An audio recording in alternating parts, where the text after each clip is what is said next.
வேந்தர் டிவி நேயர்கள் அனைவருக்கும் வணக்கம். இது சிம்ஸ் வழங்கும் ஹலோ டாக்டர். ஒவ்வொரு நாளும் நம்ம ஹலோ டாக்டர் நிகழ்ச்சியில் நிறைய டாக்டர்ஸை சந்தித்து நிறைய மருத்துவம் சார்ந்த கேள்விகளை கேட்டுட்டு இருக்கோம். அந்த வகையில் இன்னைக்கும் cardiologist doctor Shilpa S Menon நம்ம கூட இணைஞ்சிருக்காங்க. உங்களுக்கும் ஹார்ட் சம்பந்தமான பிரச்சனை இருந்தாலோ இல்லைனா ஹார்ட் சம்பந்தமான டவுட்ஸ் இருந்தாலோ நம்மளுடைய சிம்ஸ் வழங்கும் ஹலோ டாக்டர் நிகழ்ச்சியை தொடர்பு கொண்டு டாக்டர் கிட்ட உங்களுடைய டவுட்ஸை கேட்டு கிளியர் பண்ணிக்கலாம். அதுக்கு முன்னாடி டாக்டர் நிகழ்ச்சிக்கு வெல்கம் பண்ணிடலாம். வணக்கம் டாக்டர், எப்படி இருக்கீங்க? வணக்கம், thank you so much. Okay doctor, இப்போ ஃபர்ஸ்ட் கொஸ்டின் என்னன்னா, இன்னைக்கு இருக்கக்கூடிய ஜென்ரேஷனில் சின்ன குழந்தைங்கள்லேருந்து பெரியவங்க வரைக்குமே இதயம் சார்ந்த நோய் பாதிக்கப்படுறாங்க. இந்த இதயம் சார்ந்த நோயிலிருந்து எப்படி தற்காத்து கொள்ளலாம்? எனக்கு என்ன தோணுதுன்னா, இப்போ இருக்கிற ஜென்ரேஷனில் பார்த்திங்கன்னா lifestyle choices are very bad. நிறைய புவர் லைஃப் ஸ்டைல் சாய்ஸஸ் இருக்குது. ஸோ பீட் ரெகுலராக eating out, eating very late, அதே மாதிரி ரொம்ப நிறைய பேர் செடென்ட்ரி, எஸ்பெஷலி 30ஸ்லாம் இருக்கிறவங்க, தேர் இன் அந்த கரியர் பில்டப் பண்ணுற ஸ்டேஜில் தேர் not focusing on their physical health. So நிறைய உட்காந்து வேலை செய்கிறது, செடென்ட்ரி லைஃப் ஸ்டைலுக்கு தேர் kind of becoming prey to all these problems, that is unhealthy diet, unhealthy lifestyle, and because of that, as a result of that, நிறைய இதே நோய் அவங்க இந்த ஏஜ் குரூப்பில் வந்துடுது. ஸோ அது எப்படி அதை ப்ரிவெண்ட் பண்ணலான்னு பார்த்தீங்கன்னா, it has to come as an active step from their side. So அவங்களாவே ரியலைஸ் பண்ணி கொஞ்சம் டயட்டை சரி பண்ணுறது, எக்ஸசைஸ் பண்ண ஆரம்பிக்கிறது. எக்ஸசைஸ்லாம் ஒரு 50 வயசுக்கு மேலே போதுன்றது தட் இஸ் அது கம்ப்ளீட்லி அது தப்பு. அந்த மாதிரி யோசிக்கக்கூடாது. நம்ம ப்ரொடக்டிவாக இருக்கிற அந்த ஏஜ் குரூப்பில் தான் you have to remain active, you have to keep your self fit so that you can prevent diseases. ஏன்னா ஹார்ட் டிசீஸ்லாம் ஓரளவுக்கு it is a lifestyle disease. So அதனால் இந்த மாதிரி கொஞ்சம் ஆக்டிவாக ஸ்டெப்ஸ் எடுத்தால் தான் அதெல்லாம் கொஞ்சம் ப்ரிவெண்ட் பண்ண முடியும், அதோட ஆன்செட்டை கொஞ்சம் டிலே பண்ண முடியும்.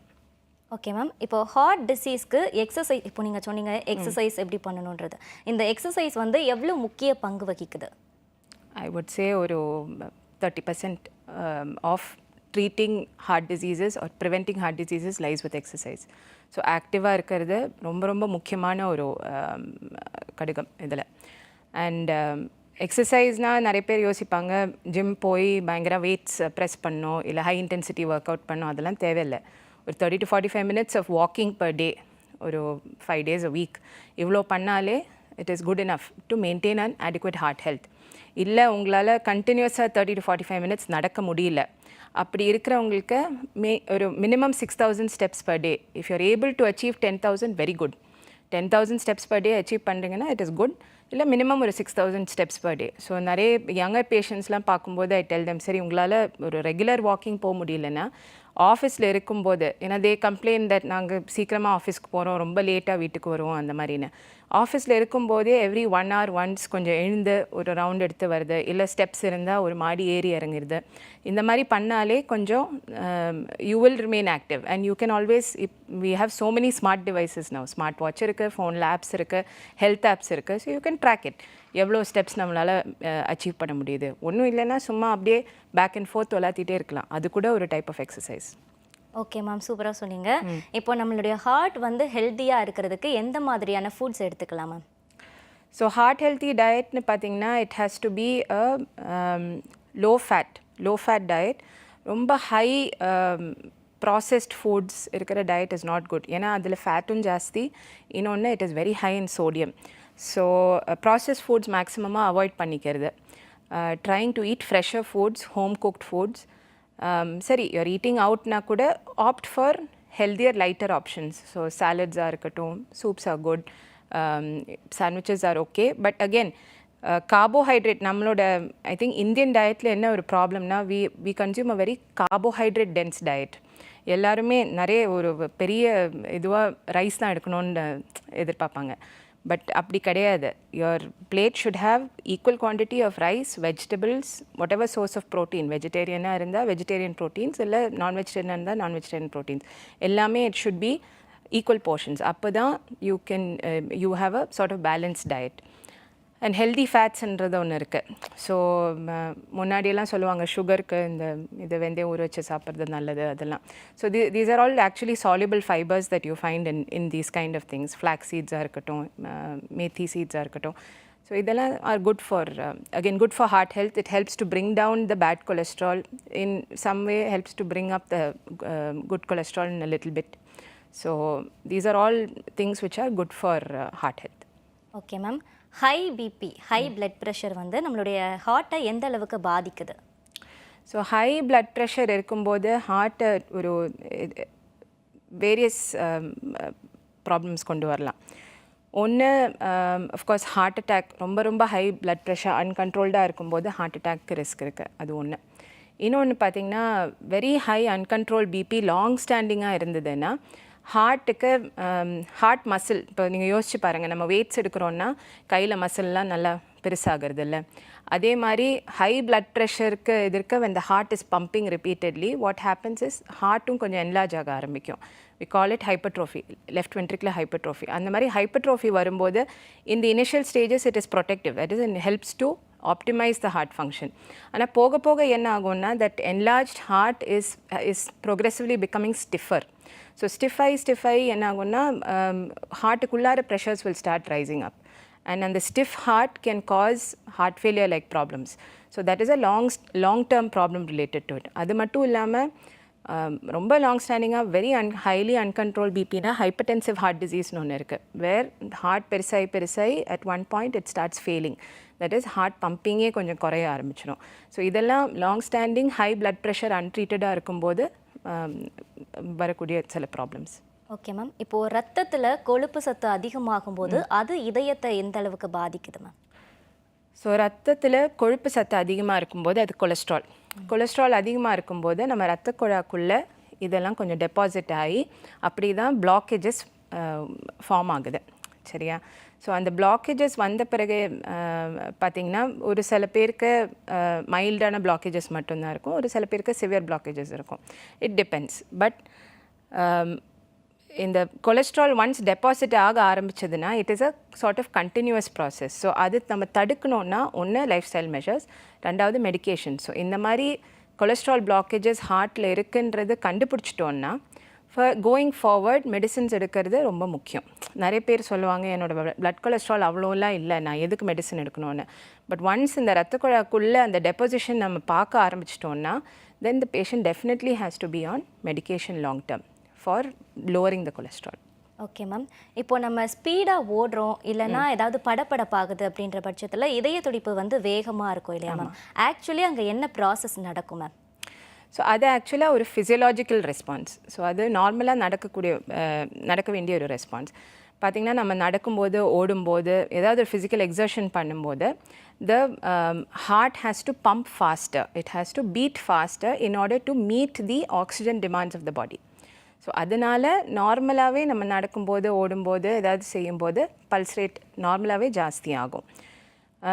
இதுவே பார்த்திங்கன்னா இஃப் யூ லுக் அட் ரொம்ப அத்லெட்டிக்காக இருக்கிறவங்க, that is they engage in professional sports or you know running, marathon runners, அந்த மாதிரி ஆளுங்களில் பார்த்திங்கன்னா அவங்களுக்கு அவ்வளோ சீக்கிரம் ஹார்ட் பீட் ஃபாஸ்ட் ஆகாது. Because their body is tune to a higher exercise tolerance. அதனால் they will tend to have a lower pulse rate to start with. And அவங்களுக்கு அது ஸ்லோவாக தான் ஏறும். Whereas if you and me try to run a marathon today, our heart rate will actually go up very fast. நமக்கும் ஒரு மாதிரி படப்படப்பு மாதிரி இருக்கும். பட் அவங்களுக்கு அந்த மாதிரி இருக்காது. they because of long training and things, they develop endurance because of that. Okay ma'am, சூப்பராக சொன்னீங்க. இப்போ ஒரு காலர் இணைப்பில் இருக்காங்க, நம்ம அவங்க கிட்ட பேசிடலாம். வணக்கம், யார் எங்கேருந்து பேசுகிறீங்க? இது சிம்ஸ் வழங்கும் hello doctor. Good morning ma'am. வணக்கம், என் பேர் அனிதா, நான் அம்பத்தூர்லேருந்து கால் பண்ணுறேன். ஓகே. என் ரிலேட்டிவ் வந்து அவங்களுக்கு ஃபர்ஸ்ட் அட்டாக் வந்துருக்கு இதுக்கு முன்னாடி.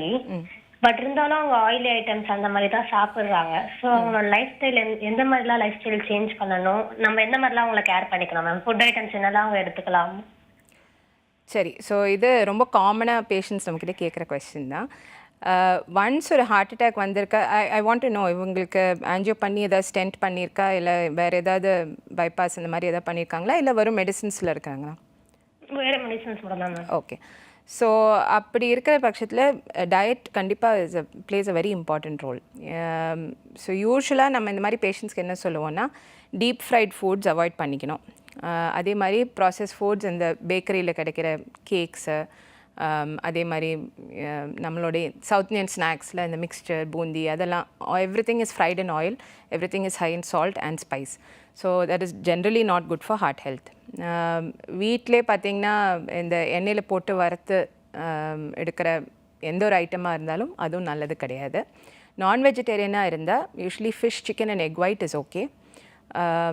நான் வெஜிடேரியன் மட்டன் நாட் ரெகுலர்லி, ஏன்னா it tends to be high in fat. ரொம்ப லீன் மட்டன் நம்ம ஊரில் கிடைக்கிறது கஷ்டம்.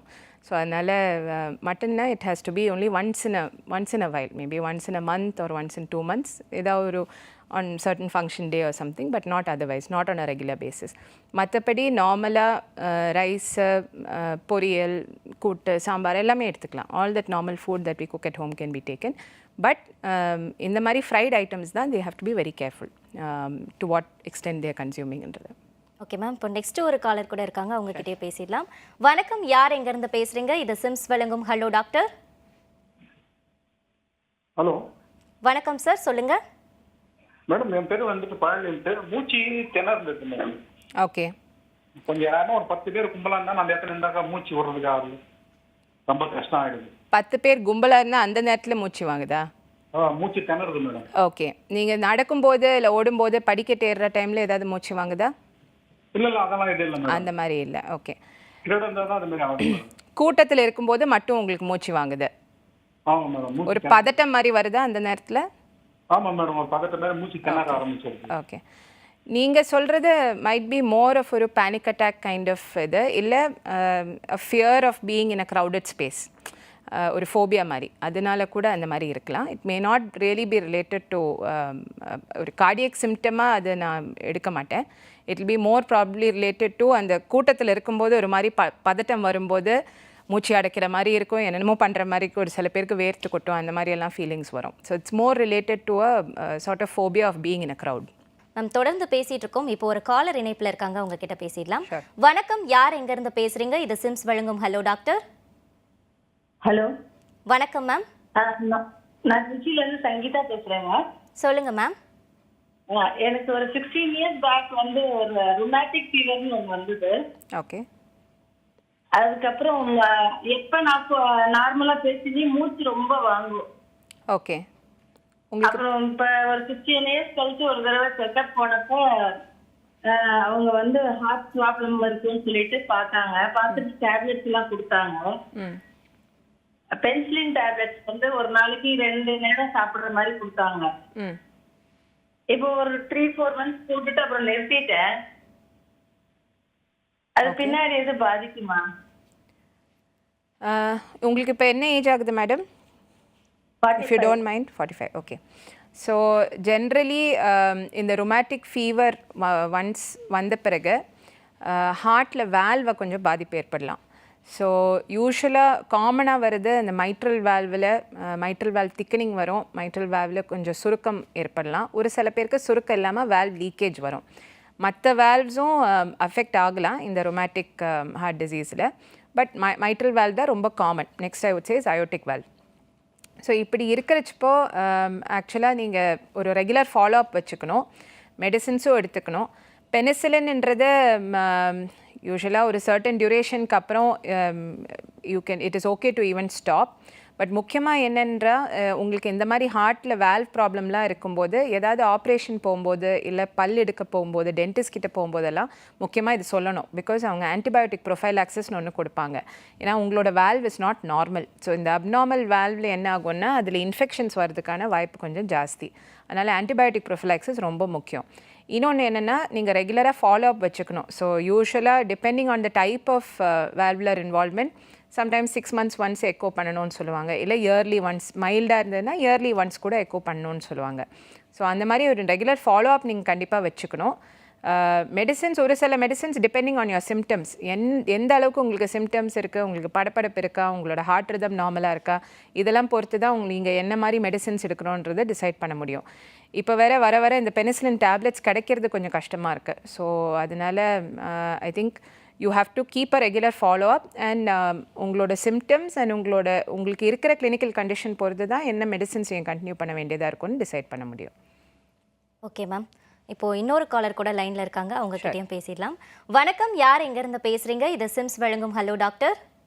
வணக்கம் மேடம். வணக்கம் சார். வணக்கம் மேடம். என் பேர் வந்து முத்துசாமி. சொல்லுங்க சார். திருவண்ணாமலை மாவட்டத்தில் வயசு 50. சார் உங்களுடைய வாய்ஸ் கிளியரா இல்ல, கொஞ்சம் சிக்னல் இருக்கிற இடத்துல வந்து பேசலாமா சார்? எனக்கு வயசு 50. ஹலோ சொல்லுங்க சார். இப்போ சொல்லுங்க சார். எனக்கு ஒரு போயிட்டு ஒரு செக்அப் போகணும். சார் உங்களுடைய வாய்ஸ் கிளியரா இல்ல. இதுக்கு நல்லா கேட்குது மேடம். கேக்குது சார், சொல்லுங்க. எனக்கு ஹார்ட் ஒன் சைடு பாரமா இருக்கு. ஹார்ட் ஒன் சைடா வலிக்குதா மேம்? ஓகே. ஒரு பாரமா பாரமா இருக்கிற மாதிரி. பாரமா தெரியுதா?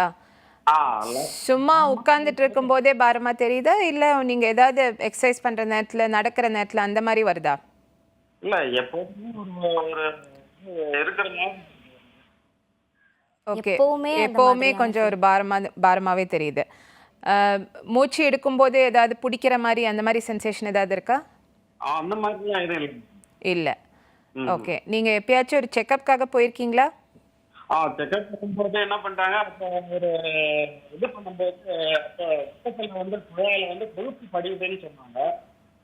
புரியல, எனக்கு கிளியரா கேட்கல.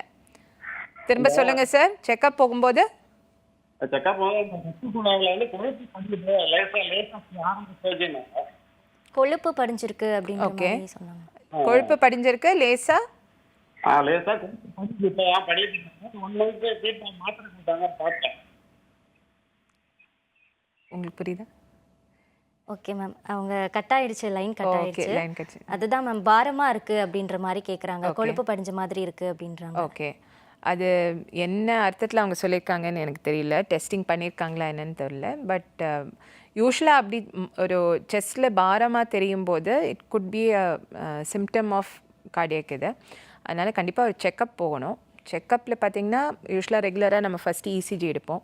இசிஜிக்கு அப்புறம் எக்கோ, ஹார்ட்டில் பம்பிங்லாம் நார்மலாக இருக்கா, முன்னாடி ஏதாவது பழைய ஹார்ட் அட்டாக் ஏதாவது வந்திருக்கா என்னன்னு செக் பண்ணுவோம். இதெல்லாம் நார்மல். நமக்கு அந்த அவர் சொல்கிற பேஷண்ட் சொல்கிற பெயின் ஒரு மாதிரி ஏடிபிக்கலாக தெரியுது அப்படின்னா ஒரு சில பிளட் டெஸ்ட்டும் கேட்போம். அண்ட் எல்லாமே நெகட்டிவ் நார்மலாக இருந்ததுன்னா then we will sometimes ask the patient to do a stress test. So stress test பார்த்திங்கன்னா இப்போ ட்ரெட்மில் ஸ்ட்ரெஸ் டெஸ்ட் தான் ரொம்ப சிம்பிளாக ஈஸியாக எல்லா இடத்துலையும் அவைலபிளாக இருக்கும்.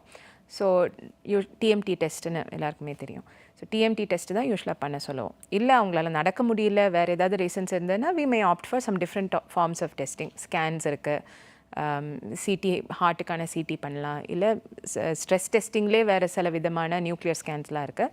அது டிபெண்ட்ஸ் பேஷண்ட்டோட. நம்ம ஸ்டெப் பை ஸ்டெப்பாக நம்ம ஒவ்வொரு டெஸ்ட் பார்த்துட்டு போகும்போது we can make that decision. Okay ma'am, இப்போ நமக்கு ஹார்ட்டில் ப்ராப்ளம் இருக்குது அப்படின்னா எந்தெந்த மாதிரியான சிம்டம்ஸ் இருக்கும் ma'am? Okay, so heart problem இருக்கும்போது காமனாக ஃபேஸ் பண்ணுற சிம்டம்ஸ் பார்த்திங்கன்னா ஒன்று chest pain. So heart attack வரும்போது நமக்கு தெரியும், எல்லாருக்குமே ஐ திங்க் காமனாகவே தெரியும், யூஸ்வலாக சென்டரில் மாரில் ஒரு அடைக்கிற மாதிரி ஃபீலிங், ஏதோ பாரமாக எடுத்து வச்ச மாதிரி ஒரு ஃபீலிங் இருக்கும் செஸ்ட்டில், compressive pain. And it may not just be சென்டரில் மட்டும் இல்லாமல் it can spread to the jaw, to the left shoulder, to the back. ஒரு சில பேருக்கு வயர்லும் ஒரு மாதிரி டிஸ்கம்ஃபர்ட் மாதிரி இருக்கும். இது ஹார்ட் அட்டாக் வரும்போது. அதோடு சேர்த்து ஒரு சில பேருக்கு ஒரு மாதிரி நாசியா, வாந்தி வர மாதிரி இருக்கும், கொமட்டல் இருக்கும், வேர்த்து கொட்டலாம், சில பேர் மயக்கம் போட்டு விழுவாங்க. ஸோ இந்த மாதிரி இதெல்லாம் தான் ஹார்ட் அட்டாக்கோட சிம்டம்ஸ். இல்லாமல் நம்மளோட ஸ்டேபிள் ஹார்ட் டிசீஸ் சிம்டம்ஸ் பார்த்திங்கன்னா நடக்கும்போது கொஞ்சம் தூரம் நடந்தாலே எனக்கு செஸ்ட் பெயின் இருக்குது, இல்லை தொண்டையில் ஏதோ பிடிக்கிற மாதிரி இருக்குது, ஜாலு வலிக்குது, அதெல்லாம் தான் காமனான சிம்டம்ஸ் நம்ம பார்க்குறது. That is called ஆன்ஜைனா. That is ஒரு குறிப்பிட்ட எக்ஸசைஸ் லெவல் வரும்போது ஹார்ட்டுக்கு பிளட் ஃப்ளோ கம்மியாகுது, அதனால தான் அந்த மாதிரி ஒரு பெயின் வருது. இது மட்டும் இல்லாமல் காமனாக ரொம்ப ரொம்ப காமனாக நம்ம பார்க்குற சிம்டம் பார்த்திங்கன்னா மூச்சு வாங்குறது.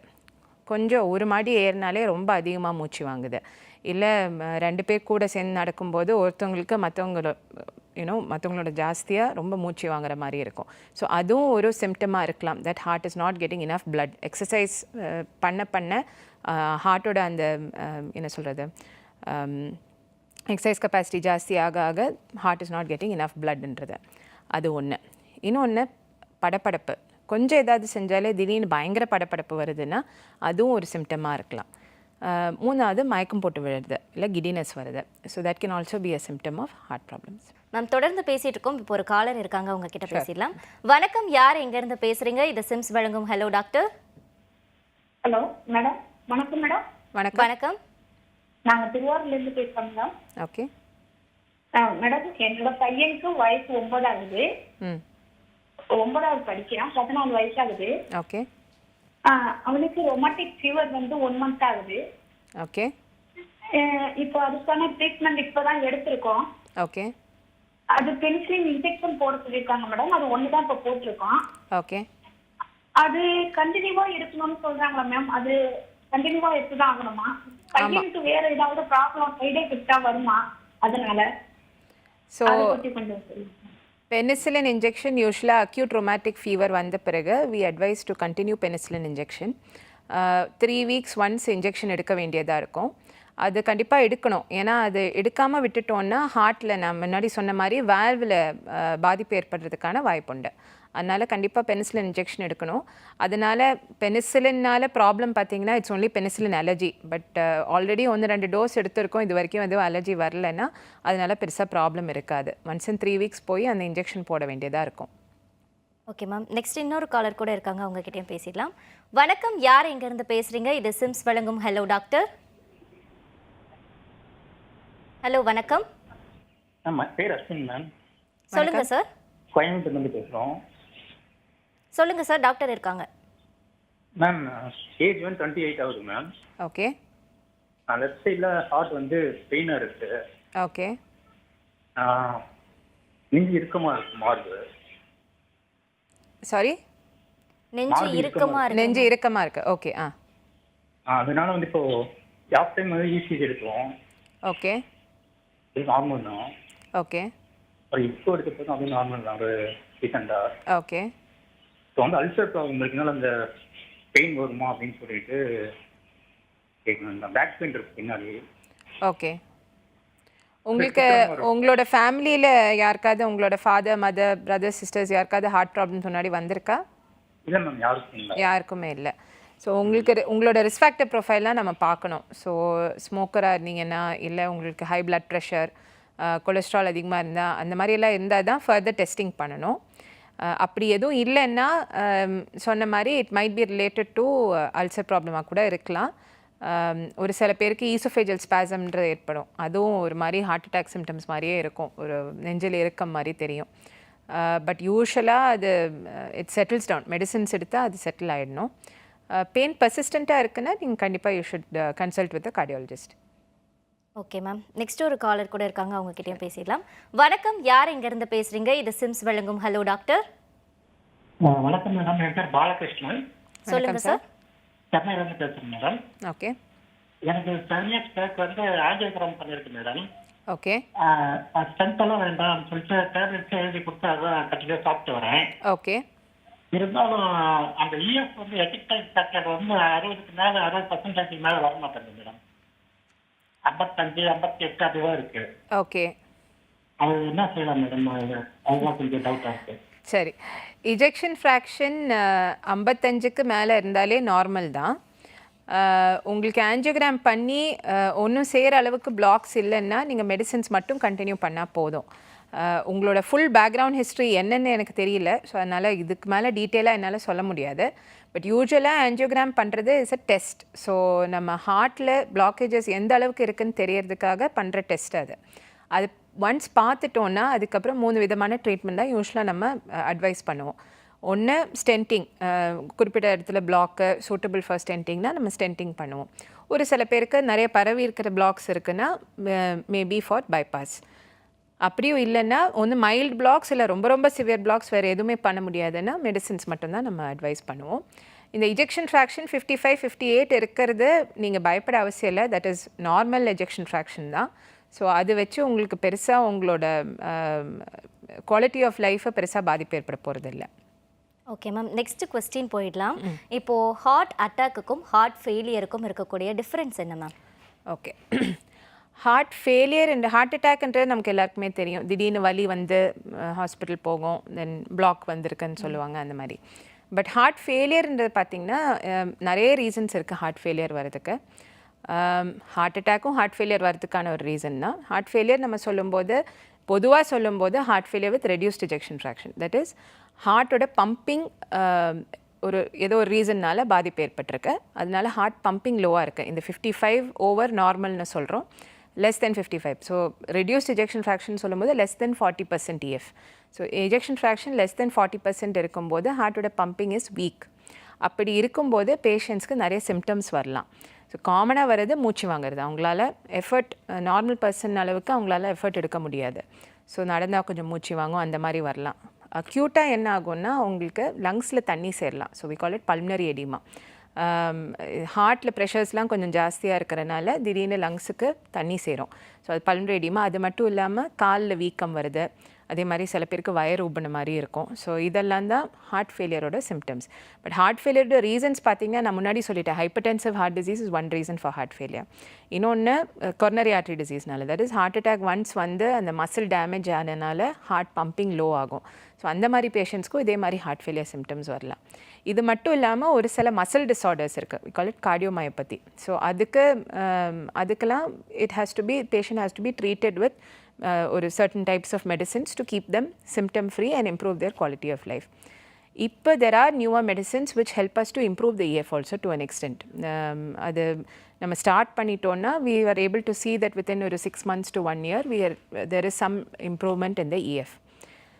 ஹார்ட் ஃபெயிலியர் பேஷண்ட்ஸ் பொறுத்த வரைக்கும் there are some other higher treatments also.